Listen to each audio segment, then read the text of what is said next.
Hello and welcome back, everyone. We are still live here at OFFF Festival in Barcelona, and I have Marina Esmeraldo here with me. Welcome, Marina. How are you? I'm great. Thanks for having me. So, what brings you to OFFF? Well, I've been invited. Yeah, I'm speaking today at 4 p.m. that's great. in the open room. So if you're around, come and say hi and watch my talk. But yeah, I've been coming to OFFF for like years. So it's good to be here as a speaker. What are you going to be speaking about? About mental breakdowns. Yeah. Well, about making mistakes and changing careers and how to deal with a career in like an Instagram saturated world, I suppose, and my work. That's awesome. If you guys out there have any questions, drop them in the chat and I'll read them out to Marina. Cool. This is your opportunity to ask whatever you want. But let's start with some of your projects first. So if we go to your website, Cool. tell me a little bit what you're doing. You're an illustrator, you're an artist, Yes, exactly. you're an architect. Yes. I graduated in architecture in Brazil, and then And what did you study? I studied architecture and urbanism, and I also did a bit of graphic design. That's how I got introduced to the theme, but also industrial design. It was quite a broad spectrum. But then once I graduated, the reality of the industry was really, really different. What was different? It's very sexist, and in Brazil, it can be very corrupt as well. Like, for instance, you have to go through certain competitions to work with public, like government clients and agencies. It's all about who you know, and it was just a bit frustrating. Is that why you moved countries? Yeah, well, after that, I felt like I needed a change, and then I came here to do a master's. But I fell in love with Barcelona, and then I stayed, and it's been 8 years. Yeah. It goes by like this. What fascinated you about Barcelona? I think everyone who comes here feels how it impacts your creativity. But also, I'm from the coast in Brazil, and the tropical and the Mediterranean have a bit of a crossover, I think. So it definitely made me want to stay, because it felt like home. And then in the meantime, after I graduated from the masters, there were no jobs in architecture because Europe was still suffering from the financial crash in 2008. So that's when I realized, okay, that's when I had a mental breakdown. And then I was like, okay, let's take this as an opportunity to do what I really want. And I'd always loved drawing as a child, as most of us do. And then I just realized I could take this opportunity to do that. And it was hard. I didn't know anyone. I didn't study design properly, so I didn't have that networking foundation. So I just had to come to places like OFFF and try to make connections. I got internships that way, and then I got to know more about the industry, made more connections, worked on my portfolio, and then things start happening after a while. How did you teach yourself drawing? Well, I've been doing it since I was a kid. I just used to copy photographs, and my family, my parents are doctors, but they always encouraged me to draw. My dad loves to draw, and he always had art books, and so there was always that incentive. And then later, when I was here, after I finished my master's, I was a bit lost. I didn't know what to do, so I enrolled in an art foundation class, but it was like painting. It wasn't like illustration focused, and that way I did a lot of crap before I started finding what I really wanted to do, and then it just progressed after a few years naturally. Can we see one of your latest projects that you have been working on? Yeah, absolutely. So this is my latest project. It's called Genius Loci, It's actually an exhibition that's on right now in Barcelona. So if you're around in Poblenou, really close to the OFF venue in Espacio 88, it's like a gallery. Monday, it's closed on the weekends, but on the Mondays you can definitely see that's the last day. And so this was born from my desire to work with my hands because I work primarily digitally, and that which is great. It's really quick. It suits my purpose as an illustrator. It's great for delivering work quickly. But since I come from architecture and the 3D world, I really missed the tactile aspect of things. And I think I'm really happy about this project because I feel like it's finally I've come full circle with my background in architecture. It's very inspired by traveling and the built environment and architectural archetypes. Is this hand drawn? Or is This it a is print? handmade, so it was painted by hand, but it was designed on my laptop. Okay. So what's your usual process? Do you start digitally or do you start sketching on paper? I used to do a lot more digitally because I'd have the image of what I wanted quite quickly, but then I found when I start, like in architecture school, you do observational drawing classes, and then recently I've started doing that again. Whenever I travel, I bring my sketchbook and draw what I see, and even when I have a photo reference for a client, I try to draw by hand before I go to the laptop. It made a whole lot of difference. It liberates you. And so for this, I do sketches based on photographs, and then I vectorized everything, and then I had these panels were CNC cut, so that's a digital cutting technology. Mm-hmm. And then I painted everything by hand in acrylic paint, and it was really, Wow. it was really. Is it cardboard or what material is It's it? MDF, Okay. so it's a wood derivative, and so there's this romantic notion about making work with your hands, but it's actually really tiring, and so I will talk about the process and then I'll tell you a bit more about the project, show more of the project. But I was on my feet for 3 weeks, just with my back bent, just painting, and this brings like a lot of pain to the body because you're not used to working that way. So I had a lot of back pain and pain in my arms, my legs. Like on the last day when I finished installing at the gallery, my left leg froze up, and I was just stumbling along the road trying to get home. But it was really satisfying.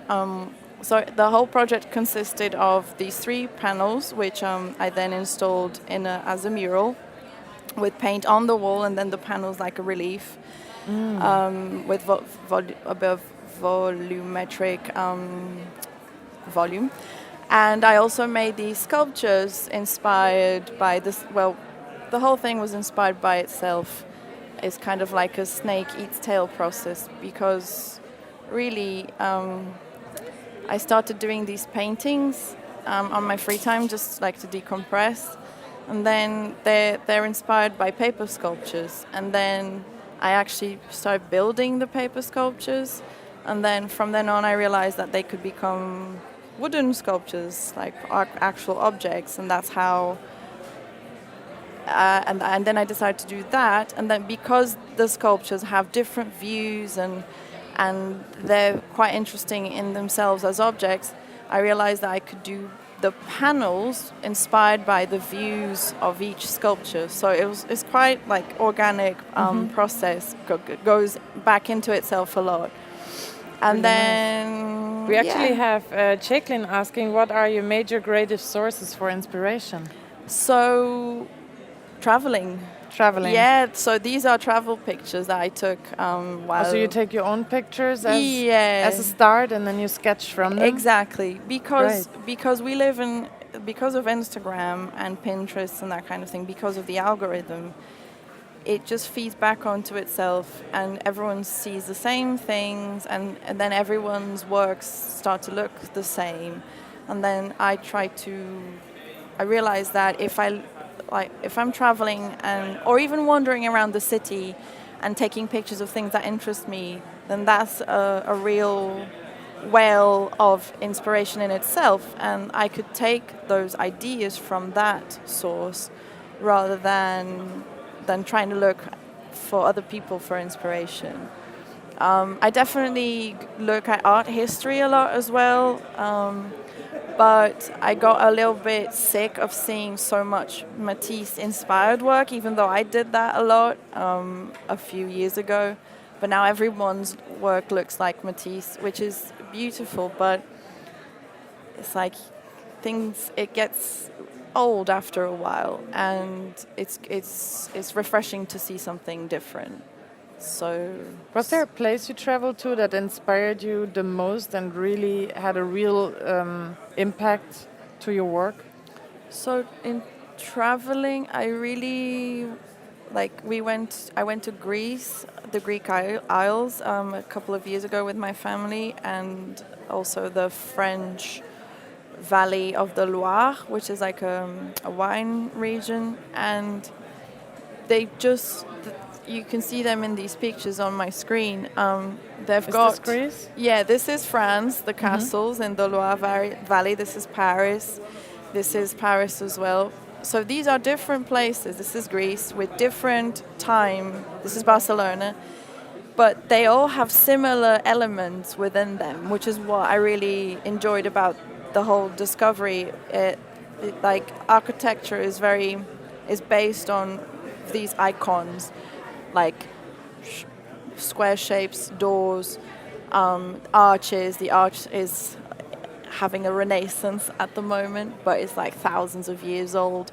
And I just didn't realize that putting these things together and rearranging them in several different ways, inspired by my memories, could generate so much in terms of projects.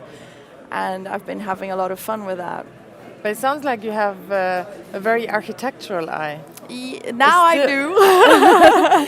Like you didn't put it away entirely, did you? It's still inside you. Exactly, and that's one thing. I can also see it from the models. It looks really precise and architectural. Exactly, and that's another thing I'm going to talk about today, which is I had a lot of anguish and anxiety about. I felt like I was putting aside all of the years of education in architecture, and you never, everything makes who you are, and it's just a matter of zoning in to those references and trying to make the most out of them. Because when I started to do illustration, and then I'll go back to the other projects, I was really in love with doing a lot of figurative stuff, like representing women. I love drawing women and the female body. And why do you think was that? I don't know. I still don't understand, because when I was in architecture school, I loved minimalism. I was all about the modernist movement, brutalism, like little colors. And then when I started illustrating, it was all this, like loads of crazy colors and shapes. And so I just went with it, and I got it out of my system for like 6 or 7 years. And now I feel very pleased, because I've managed to join those colors and those crazy shapes, but pull them back into an architectural inspiration. So that I can see you good. Put Warhol there. Was he one of your inspirations for your work? He was earlier in my youth. This was I was invited last year to do an exhibition based on these original photographs of Andy Warhol taken by this photographer Karen Beisted, I guess is how you pronounce her name, or Bisted.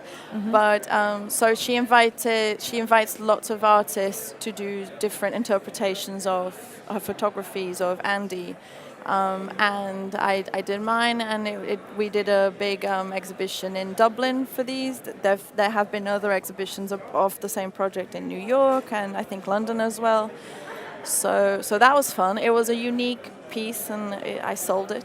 So that's always good. Congratulations. Thanks. Was there a reason for this specific artwork? I can see the one next to it is completely illustrated, but here you still left the original picture in your artwork. Exactly. Was there a reason for it, or was this just part of the brief? Or No, anyone could do whatever they wanted. I actually never really worked with photography in that way before, and I really enjoyed the process, and I want to do more of it. So that's why I put it prominently on my portfolio. But if you look at the rest, like you say, it's mostly it's all the actual drawings, if you don't count like photos of the work. But yeah, so recently I've been, as you can see, the architecture has seeped in a lot more into the work, but I still enjoy. If I'm doing stuff for myself, I will probably do more like abstract stuff. But when it's client work, then I really like the challenge of mixing the figurative work. It's often people that I have to portray, so mixing that within the context of those abstract backgrounds. Stang, we have a question here in the chat from Elena. She's asking regarding Barcelona, what inspires you most from the Gaudi work? Oh my God, he's incredible. That's a difficult question. Like I remember when I came for the first time and I went to the Sagrada Familia, I was an architecture student, so I was just looking around and being like, oh my God, I give up. I'm never going to do anything like this. Like, because it's such a stunning piece of work and it's so big and the scale is so insane, and it's still going on and it's going to take decades to finish, and it's just overwhelming. But I love his more than a specific work. I really like his approach to things, because he goes from the tiniest detail, like his the doorknobs that are inspired by, everything is inspired by nature and the human body, so that his doorknobs are like things that you can grasp in a very natural way to, the whole of the project. And his use of color and mosaic, I don't know, it's all great. It's all brilliant. So is part of his work in your work as well? Does it influence you? I think it used to before a lot more. I wouldn't say directly nowadays, but just gave me an idea for a new project. That's great. New inspiration. I can see you using a lot of colors. How do you choose your colors? So I used to have a big problem with colors. I didn't really know how to use them. Then because I just mix everything, and it felt I didn't have like a consistent color palette. And then I guess I was in that phase of just exploding and getting things out of my system, and I just wanted to use everything. But then I started to work with limited color palettes, and I found that tends to work a lot more in a composition. And it varies. It changes from time to time, it changes from project. But even in the portfolio, I tend to group things by color so that there is a consistency with what you see, and it just feels a lot more pleasing to the eye, I think, when what you're looking at is all kind of cohesive and ties together even in very subtle ways. Is this personal work mostly, or is it also client work? This is a big mix. This is mostly client work. It's a mixture of editorial, commercial. Show me a brief from a client that was difficult, and why, and what you made out of it, and how you got to where you got. Oof, difficult brief. Let's have a look. They were all these projects were were they weren't difficult in the sense that in a negative way, but they were a lot of them were challenging. The editorial projects tend to be difficult in a challenging way. For example, let me see this one. This one here I made for an AI company called Gum Gum, and they wanted me to make a piece of art. It was a completely open brief, but the thing is, it was part of a project that was meant to be. People needed to see which one was made by AI and which one was made by humans. Mm-hmm. So I don't know, that kind of put like a psychological pressure on me to do something interesting. But how did you deal with the pressure? At a certain point I just stopped thinking, and I was just looking at my sketchbook, which I went back to some drawings that I'd done when I had a long weekend, I had a holiday, and then I went to this hotel, and we stayed in this hotel here in Barcelona actually, and I was just made some drawings of the courtyard, and then as I was looking back at my sketchbook I realized that could be I could develop that in an interesting way, and then it became what it became. But also in terms of more challenges. This one was for the OFF book last year, and the brief was I had to take a picture of a trans woman, and she's a famous opera singer, and she's got a very striking look. I didn't include it here, I should have. But she has a very striking beard, and then long hair, and like really amazing makeup and long lashes. And that's what inspired you here in the movement? Yeah, it was. I had to take 5 words that I felt from looking at that image, and then I translated that. And I don't remember exactly what the words were, but essentially beauty and contrast were in there. Mm-hmm. And I just ended up making a composition that felt beautiful, contrasted, but balanced as well. Because it's for the original picture of the trans woman, there's this balance between the feminine and the masculine as well. So it ended up coming out like this. And how long did it take you to produce this? Also, it was difficult, this one, because I did so many sketches, and it was loads of things. I did flowers, I did other abstract compositions, but arranged in a completely different way. And I don't know, at some point sometimes you just get the result is so far from the original brief, but in a good way, that it just takes a life of its own. Do you prefer the abstract, or do you prefer like these figures? Currently I prefer the abstract, but the thing is, what makes you to do one or the other? The brief. Because the thing is, the abstracts don't necessarily have a direct. They're not necessarily the most things I get asked to do. Mm-hmm. It's like, I would say maybe 30% of my 40% of my briefs end up being like open briefs, and then I choose to do something abstract. But most of my clients want me to depict something specific. Mostly, a lot of the time, it's women's rights or something about sustainability, which I'm really passionate about. And then I end up. It also depends on the way you feel on the day as well. It's also subjective. I saw you had an animation in there as well. Yeah, I did. Did you animate that yourself? I did. So this is that what you meant? Yeah. This is my passion project, Sound and Vision.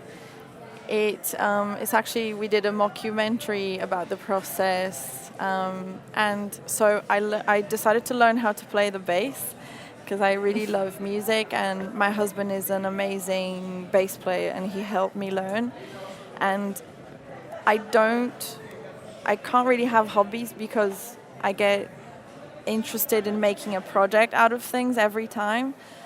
And so I was like, what if I can animate the music that I make? And then I couldn't get the idea out of my head. And I made lots of compositions, and I decided to learn to play these certain songs. And then I played the songs, recorded the bass, then I put the bass on the, digitalized it.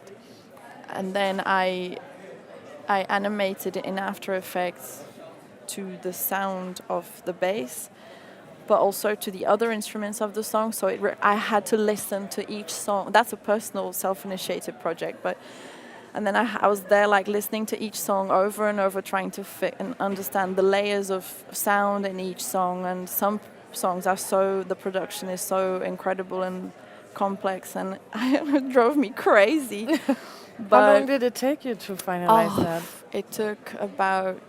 It took a few months all in all, what with me learning the bass in it and practicing and doing the animations. But the final crush for it, because I premiered this in OFFF Milan last year, so I was rushing to get it ready for that. So it took at least a month, maybe two.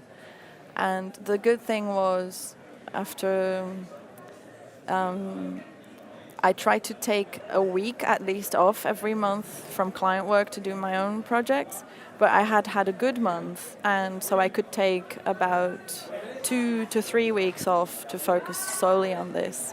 And that's another thing that's really good about understanding how to balance your finances and the client and the personal work, because when you allow yourself the time off to do the personal projects, you do stuff that is experimental and interesting, and then that brings in more work from the clients naturally, because people want new, fresh, experimental things at work.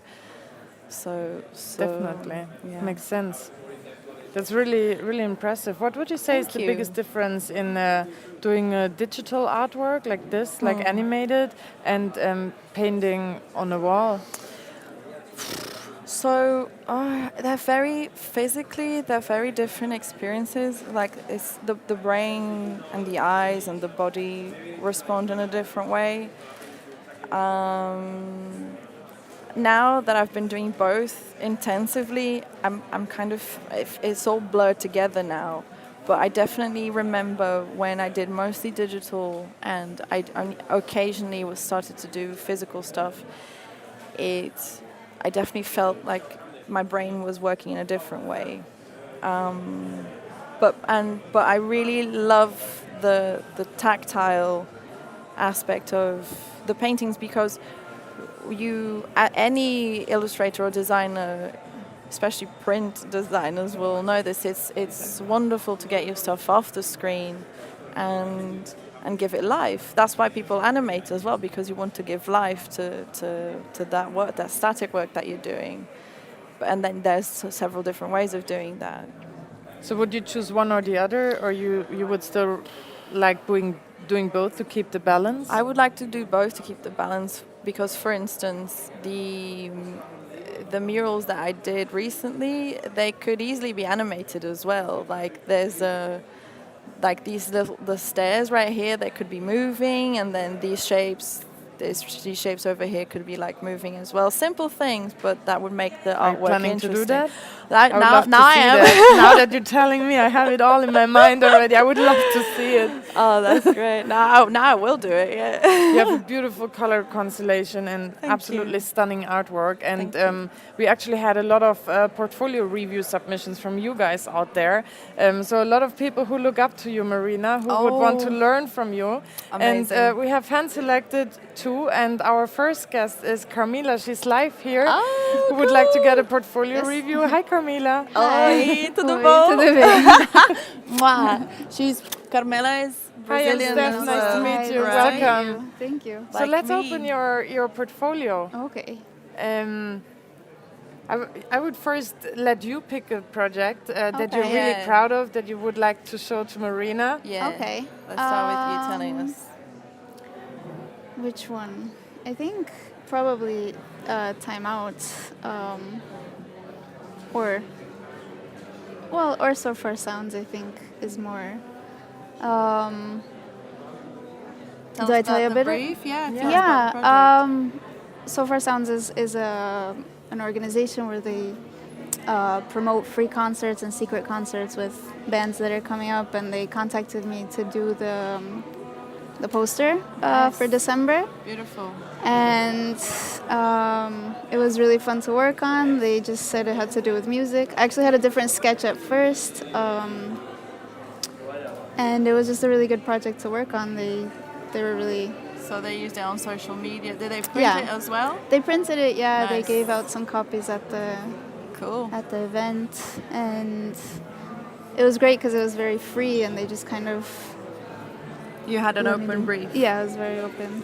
Cool. Yeah. I love the color palette and the balance of the instruments, and I really like the little details of the lines on top of the solid colored illustrations. What's the thing you like the most about this one? I think the textures. I had been working a lot in like line work, and for this I just kind of went crazy with it. And I worked with the textures and with like kind of shapes within the shapes and the I don't know what it's called, like the fading out of the gradient. colors. Yeah, the gradients. Yes. I think it's really well balanced. The solids, the lines, the color palette, the textures. I think it works really well. Oh, thank you. And then, I mean, I was looking at your portfolio before. I'm gonna go back. I think you've got a really good mix of briefs, but also your style is very consistent already. How long have you been illustrating for?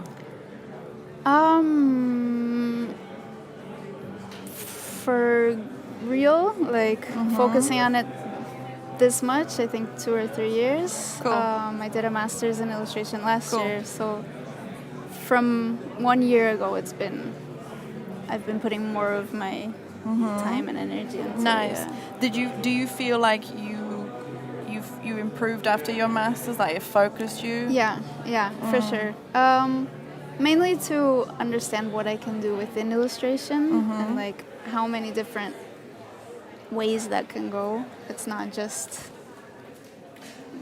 doing a drawing and putting it on a magazine. There's like a million different Applications things that you can do, and yeah. So you do a lot of print, right? A lot of print. Do you do more editorial work?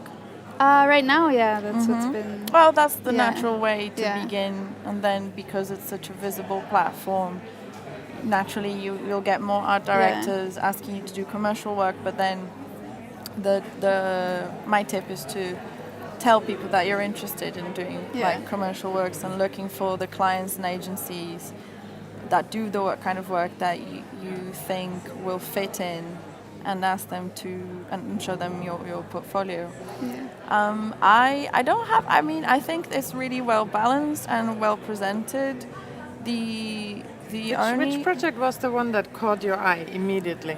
Well, I want to say the vagina, but it wasn't because the colors here on the shoes are really they're really striking, and the poster that you showed as well is. Can we take a look into the shoes one?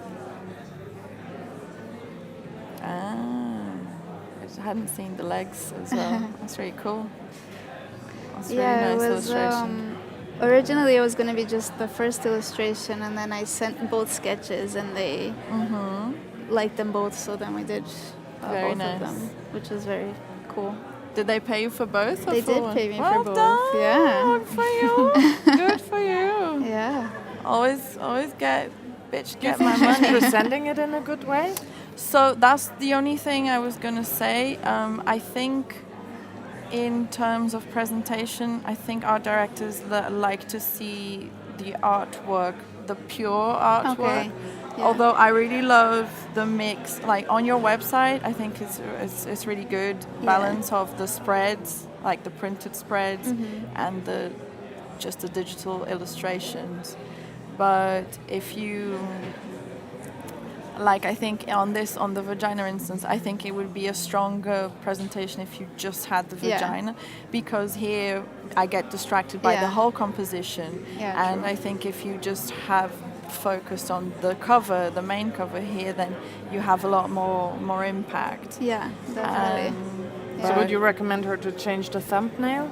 Yeah, I'd say do the. Can we click into it and see? Let's go for it. Maybe Ooh, there's... sorry. Exactly. Yeah. So I would do that one. Yes. So it's a cool, the marbled background, very millennial. It looks I am good. a millennial. Yes. Oh, so it's loads of illustrations. Yes. Yeah. That's really it was cool. a big. You did all of them? Did All you of get them a brief in like for that? 2 days. Yeah, I did get a brief. It's actually a friend who was organizing the booklet, and it was very last minute, and they finally got people interested, and we had to do it in like 2 days, and it was crazy. But It's a really good project as well, because the name is Why Does My Vulva Hurt? And that kind of topic is it's should about- be more yeah. discussed. Yeah. So in order to give the vulva more impact, I would just do the Yeah, vulva definitely. like on your thumbnail. And then maybe as something to consider as well, when you've got loads and loads of illustrations in a project, is to do like a GIF. I don't know if Behance supports GIFs on the thumbnails. not for the thumbnails. Not no. for the So thumbnails. that's no. some feedback for Good work. Behance. Yeah. Because You hear that, guys? I actually do a lot of GIFs, and I wanted to put them on there you go, yeah. because often people just look at your landing page Yeah. and they just scroll through the main Exactly. stuff, and then if you've got a project with beautiful loads of Yeah. illustrations and it's buried inside a project page that people for some reason are too lazy to click on, Yeah, definitely. then that doesn't get visibility. In fact, I've noticed that a lot of illustrators and my friends and peers are, instead of putting their projects under, like putting their work under one project, they're doing all of them on the main page, because otherwise they don't get seen. Yeah. But I'm not sure I like that either, because I like being able to do like a case study of certain projects. Yeah. So it's yeah. finding a But balance. for now we have to work with Yeah. the restrictions that Yeah. Behance Exactly. comes with, Yeah, right? on my Exactly. website I have a lot of GIFs, so it's a lot of like when there's more than one illustration, it changes. So But what can Yeah. you do with the constraints that Behance Yeah. comes with? I Yeah. think that's a point. So Yeah, I definitely maybe agree. just choose a different thumbnail. Yeah. We had that quite Exactly. often actually here in the portfolio review Yeah. that people didn't like a thumbnail and clicked on it, and then it opened a project and Yeah. they were like, "Oh, I didn't expect that behind it." So Yeah. it's misleading in a Yeah. way even. So Yeah, that's really interesting. not sure, is that a thumbnail or is that just no image, This one? I don't know what's happening there. or is The the internet pure- just not loading? Maybe it's I think censored. you must sign Oh, up. oh, Maybe okay. it's pro. It's an Okay, adult your private content. project. Okay, that It's makes censored. sense. Why is the vagina not censored in that? I think maybe it's not as I don't know. Abstract. Yeah. Interesting. I mean, it's not. trying It's nothing confidential. shocking. I'm not. It's not like. Maybe it was made private or something. Is there a project that you are that you don't really like, but you don't really know what to do better? On my portfolio. Yeah, now is the time to ask Marina for what to do better. I actually took out a lot of That's good. projects that I had. Yeah, that's good. Because they just weren't me anymore. I did that too. Don't Is show there- what is you there one- don't like. Is there one left where you still like in between?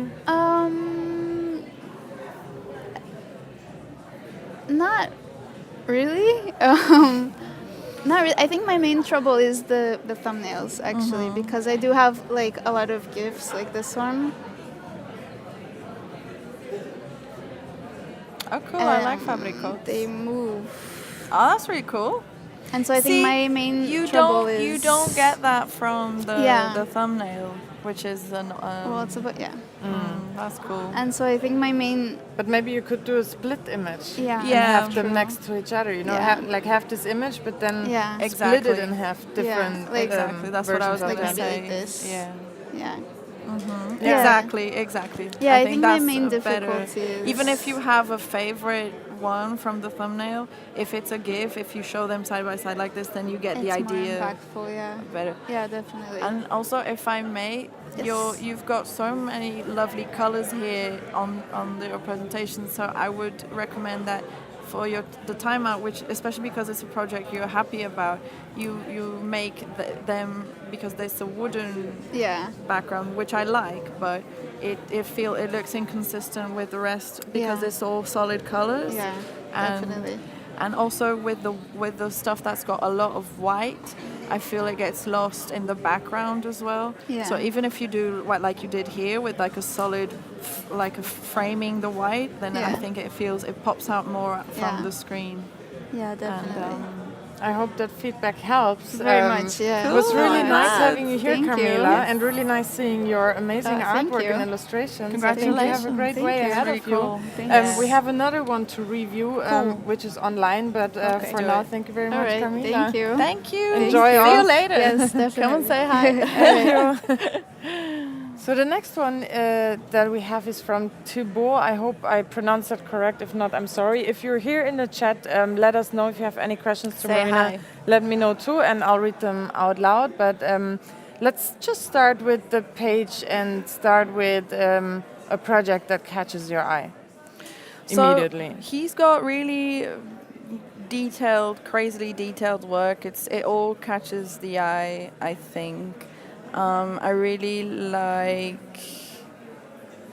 like this monochrome one with it's just the volume of it is just really amazing, and I really like how the thumbnail is like has an interesting lighting. Here you go. That's really beautiful. And so I think he did it really well in putting the final result at the bottom, because then we are scrolling through the whole project to look for it. And it's really, when you're doing paper cut work like this, then it's really important to show the process as well, because people see things so quickly in the internet that it's easy to forget how much work it takes to do things. So looking at his whole process and seeing how intricate it is really But also good. for other designers to remember whilst in the process of making, because I feel you forget yourself when you're in the zone. You forget to take pictures of you doing something. Exactly. So that's a great example. That happens to me as well. Yes, Yeah. and then I did, for the Genius Loci, the exhibition that we were talking about, the handmade stuff, I invited my friend who's a film photographer to document the whole making of. So that was really good as well. Then you have a lot more material to share with your But when audience. you're on your own and you're in the zone, you keep forgetting about it, don't you? Yeah. Absolutely. So great example, and maybe good tip for everyone out there. Try keep taking pictures whilst you're doing your actual work. Even with digital stuff, you can record your screen while you're doing it, and if you're like me, that you'll forget about it, you can go back and fake it. Like what I do is I delete the shapes and then undo. Like in the screen recording, and then you get like a process. But good tip, yeah. Yeah. Is there another one that you really love? I think the whole thing is really brilliant. I've got two comments. One is on his thumbnails that the text is cut off. I think that's either it's distracting and it doesn't the look good old thumbnail problem. exactly. Yeah. But it's crap, because you shouldn't be judged in 1 second, but often that's the case. So if since that's the reality of it, just you have to try to do your best. And if he just did the pure image of the artwork here, I think that would be a lot more. Or if he wants to showcase the publication that it was, let's see if it's a publication or a poster. So it's a poster. So if you want to showcase the poster and the client, because you're proud of having worked with that client, do what I was telling Carmela of like framing the whole thing back with a background, with a colorful background, because then you get to see like this. You get to see the whole artwork. And the other thing I would say And is... the descriptions, did you find them good to read and helpful to understand, or would you recommend doing something different? I didn't actually read. He hasn't. There was none, but I think in the first one was one. Is that clear without having any descriptions? Maybe some projects don't need descriptions, do they? I think some do. Some don't. Some do, some don't, because it's so detailed in pictures already in the process Exactly. that probably doesn't need any explanation. Exactly. So there's two things to that. One is the work really speaks for itself, and you really don't need anything. And the other one is there is so much work that goes into it that it would be interesting to share a bit more detail about the project and know and understand his process and why it's so intricate and layered. Was there one, like a thumbnail, that you expected something different behind? Or maybe one that you haven't even looked behind yet? There's so much. I didn't have time to look at all of them. Which one did you not look at? So to tell you the truth, I didn't look at these ones here, all of the stuff that comes after. Mm-hmm. One, because I think it's a lot of work, and a lot of it is similar. So, for instance, they look like street art murals. Let's see if they are. They're paintings. So the paintings are, as well, again, really intricate and beautiful, but if you're putting them on your portfolio because you want an art director or a commissioner to choose you based on that, then we're already seeing, like, you see 1, 2, 3, that's even 4, although that might be too much, that's enough. I already get the idea that you can do that. So maybe just pick your favorites and showcase the absolute best ones. And what I would say about his portfolio as a whole is that the thing that catches my eye particularly individually is the paper cut work.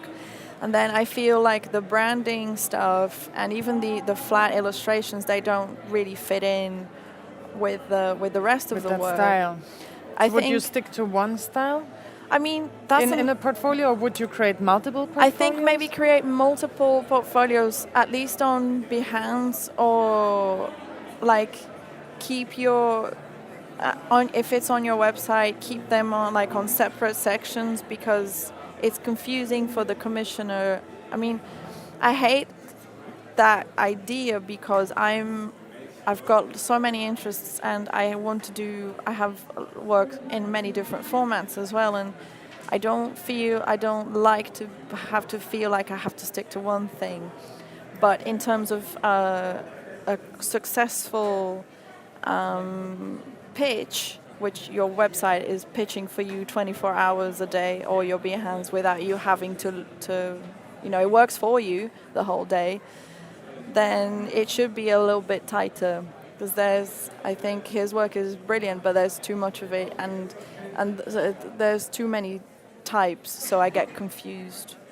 He's actually saying, I prefer the visual guide rather than the explanation or description. Mm-hmm. I think it works well in certain projects, mm-hmm. and maybe in others it still needs a description. Yeah, hi. And I think absolutely amazing, great work, and we can definitely learn a lot from you, Marina. Thank you. And even all the other portfolios out there that haven't been selected, I'm sure through your review they can still learn a lot and improve theirs. Hopefully. I think you give such great comments and such great feedback. Good. And really help people to improve things. And I wish you all the best. Thank you. Good luck for your talk. Thanks. Really curious about it. If you're around, yes. join her talk. Come say hi. And keep up the good work. Thank Amazing you. stuff that you're doing. Thank you very much Thank for being you here much. at Adobe Live with us. Can I give you a hug? Yeah, of course. Thank you, Marina. Thank you. Thank you very much. Bye, Thanks guys. Coming up next is the next Marina.